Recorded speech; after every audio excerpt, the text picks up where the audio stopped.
Welcome to the channel. Hit subscribe and dive into stories that'll stay with you long after the video ends. Let's begin.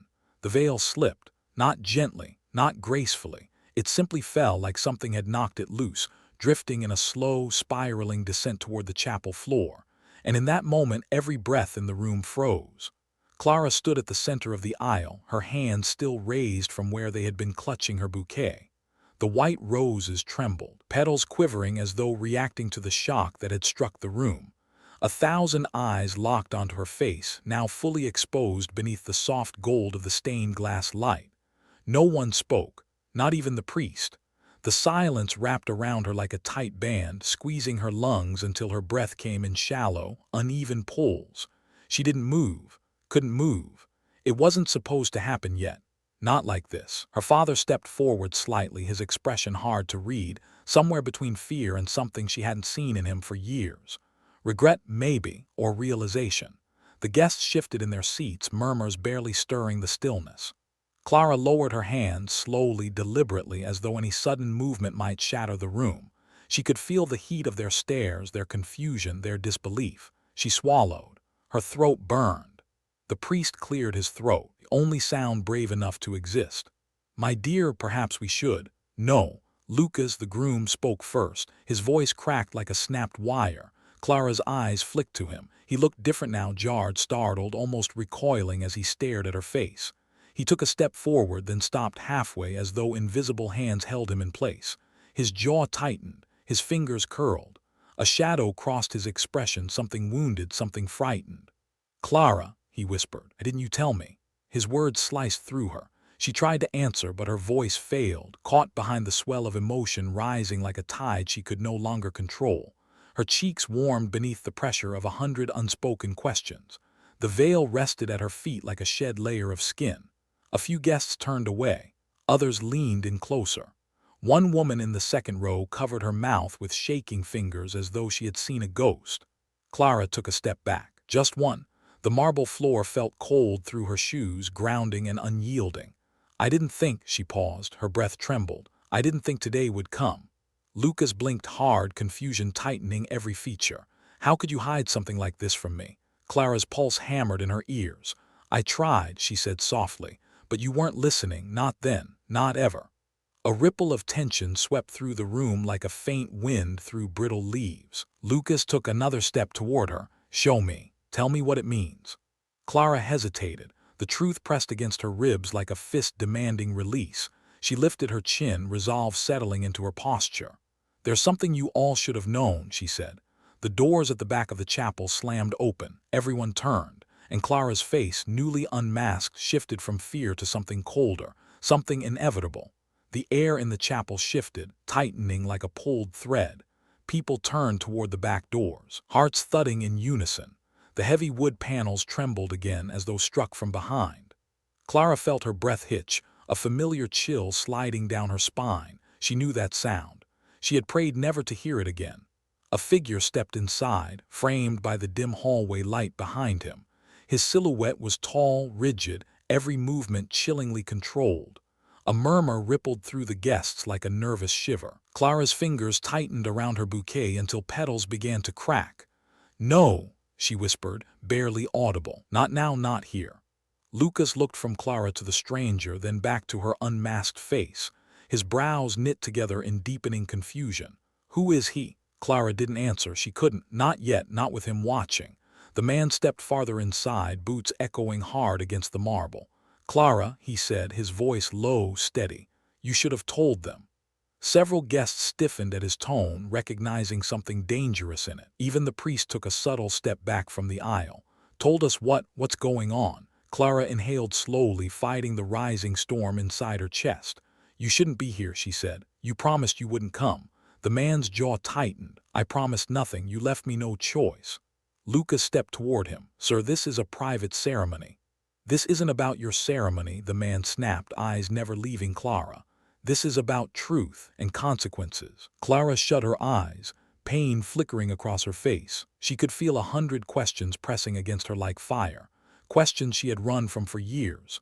Questions she had hoped the veil would shield forever. Lucas turned to her again, voice softening. "Clara, what truth?" She opened her eyes and met his gaze, the kind that changes everything. Another gasp stirred through the room. The stranger continued down the aisle, each step deliberate, relentless. He stopped just a few feet from Clara, searching her face with familiar ache. "Take responsibility," he said softly. "Show them who you are." Clara's breath trembled. "You don't understand what you're asking." "I understand exactly," he replied. "They deserve the truth." Lucas shook his head. "Truth about what?" His voice cracked under the weight of rising dread. Clara stepped back as memories clawed their way to the surface. "Stop," she whispered. "Please don't make me relive this." The stranger's voice softened. "You were never meant to hide forever. Not from them. Not from him." Lucas's voice wavered.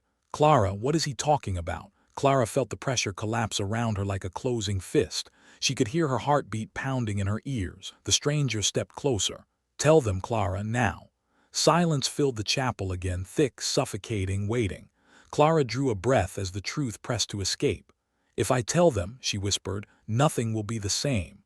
Clara felt the room closing in, every heartbeat around her pulsing like a drum. The truth pressed against her ribs, begging to escape, but her voice faltered. Not because she didn't want to speak, but because she feared what would happen when she did. The stranger watched her with a steady, almost mournful patience. He wasn't here to expose her out of cruelty.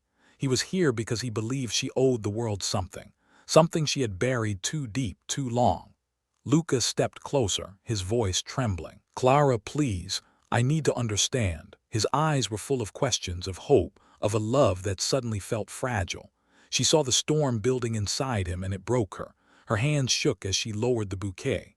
White petals dropped to the marble floor, scattered like fallen feathers. The sound they made, soft, barely there, felt unbearably loud. Clara drew a slow breath. "You all think you know who I am." Her voice cracked. "But the woman standing here, she's not the woman you've imagined." Murmurs rippled through the guests, sharp and uneasy. The chapel seemed to lean in closer. The stranger folded his arms. "Start from the beginning." His tone wasn't harsh but firm, an anchor she had once relied on. Now it felt like a weight pulling her toward a truth she feared. "I wasn't supposed to stay in this town," Clara said. "I wasn't supposed to build a life here, not after what happened." Lucas's face tightened. "What happened?" He reached out, but she stepped back before his hand touched hers. The stranger's jaw clenched. "Tell him about the fire." A gust of whispers erupted behind them, shocked and sharp. Clara closed her eyes as her past ignited in her mind, flames licking walls, smoke choking the sky, her own screams swallowed by the roar, and the look on the stranger's face as he carried her out of it, ash swirling around them like dark snow. "I survived," Clara whispered, voice trembling, "but not unchanged." Lucas frowned. "But you never told me this. Would you have listened?" she asked, her voice painfully soft. He opened his mouth, then closed it again. The stranger took a step forward. "Show him." His words sent a cold wave through Clara's spine. She felt exposed, cornered, terrified, but she knew he was right. Clara lifted a hand to her cheek, the one now unmasked. Her fingertips hovered over the skin, tracing the memory of flame. The guests leaned in, breathless. Then she turned her face fully toward the light. A hush fell. Her skin, once hidden beneath careful layers of makeup and the shield of her veil, revealed faint lines, delicate, almost shimmering, like silver threads beneath the surface. Scars from the fire, not grotesque, but unmistakable. Lucas staggered, his breath caught. "Clara, why would you hide this from me?" Her eyes burned. "Because you loved perfection, and I am not perfect." The stranger's voice rose behind her, low and certain. "She is more than perfect. She is truth." Clara swallowed hard, tears stinging her eyes. "Now you see," she whispered. "But it's only the beginning." The chapel trembled with a silence so deep it felt alive. Clara stood still, her scars glowing faintly under the stained light. Lucas stared at her as though the ground had shifted beneath him. He opened his mouth once, closed it, then tried again. "I don't understand," he whispered. "Why hide something so human?" Clara lowered her gaze. "Because humanity frightened you more than perfection." A soft stir ran through the guests, uneasy and searching. The stranger stepped beside her, a quiet sentinel in the tension. "This isn't finished," he murmured. "Not until you tell them everything." Clara's breath wavered. "I've told enough." "No," he said. "You told the surface, not the depth." Lucas's voice trembled. "Depth of what?" The stranger's eyes sharpened. "Truth she buried to protect you." Clara flinched. "Stop." But the memories were already rising, uncoiling like smoke. She felt the chapel growing heavier, as though the walls remembered. After the fire, Clara whispered, I didn't only survive. Lucas stepped closer. What do you mean? Her throat tightened. I changed, she said, in ways no doctor could explain. A ripple of alarm swept through the room. The stranger nodded. Tell them about the nights.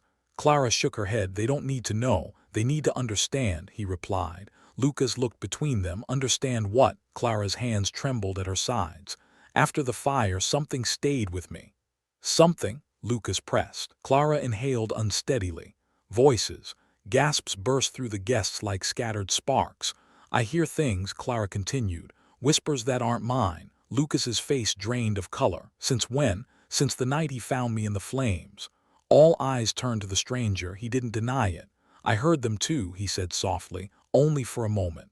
Clara looked at him, pained. You weren't supposed to tell them that.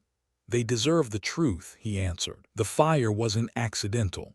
A tremor passed through the chapel. Lucas stared at Clara. You said it was. Clara swallowed hard. I lied. The word echoed through the room, sharp as breaking glass. Lucas stepped back as though struck. Why? He managed. Why lie to me about something so huge? Clara's eyes glistened, because the truth would have ruined us. The stranger exhaled. It already has. Clara turned to him sharply. Don't.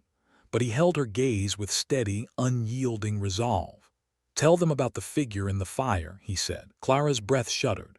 No, the guests murmured, restless and afraid. Lucas's voice cracked. What figure? Clara closed her eyes, the memory burning behind her lids. I saw someone, she whispered, standing inside the flames as if they belonged there.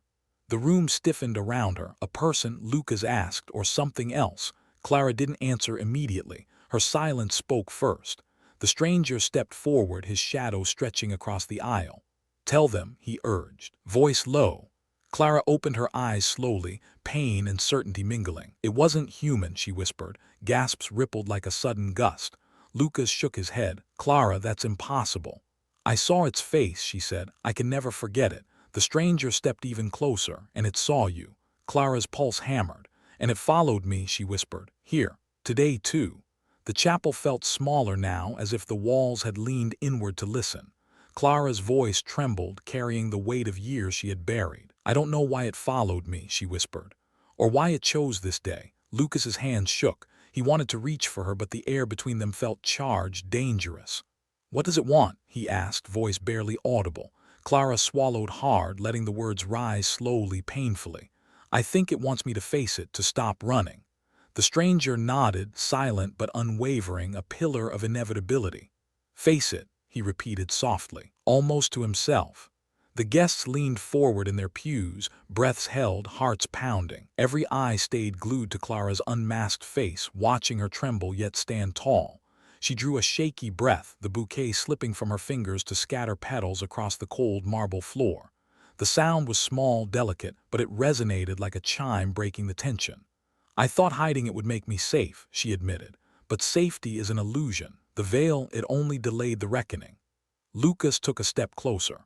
Clara, whatever this is, we'll face it together. Her eyes flicked to him, pain and fear warring with something fiercer. I can't promise that, she said. Not this time, this is mine alone. The stranger moved beside her, calm but vigilant. You cannot run from it anymore, he said. Clara's fingers brushed her cheek, tracing the faint silver lines of her scars. I know, she whispered, and I am ready in the only way I can be. A cold wind rippled through the chapel doors as though the world itself had exhaled. The sunlight shifted, casting fractured beams across her face.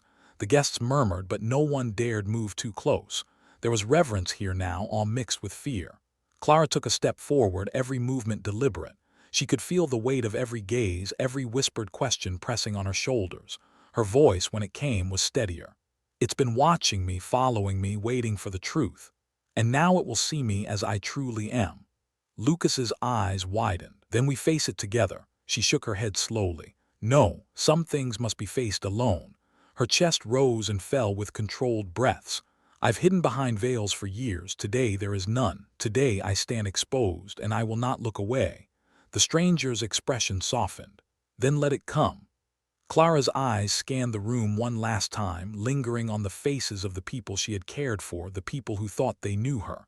Their shock, their awe, their curiosity, they were all powerless now, because the moment of truth had arrived. The chapel doors creaked open wider, letting a shadow slip inside.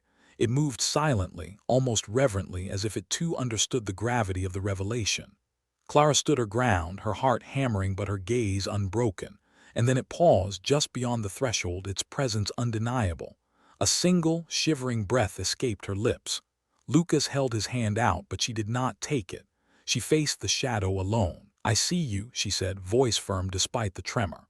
"And I am not afraid." The shadow seemed to shift, and in that instant everyone understood the veil had fallen, the truth had been revealed, and nothing would ever be the same.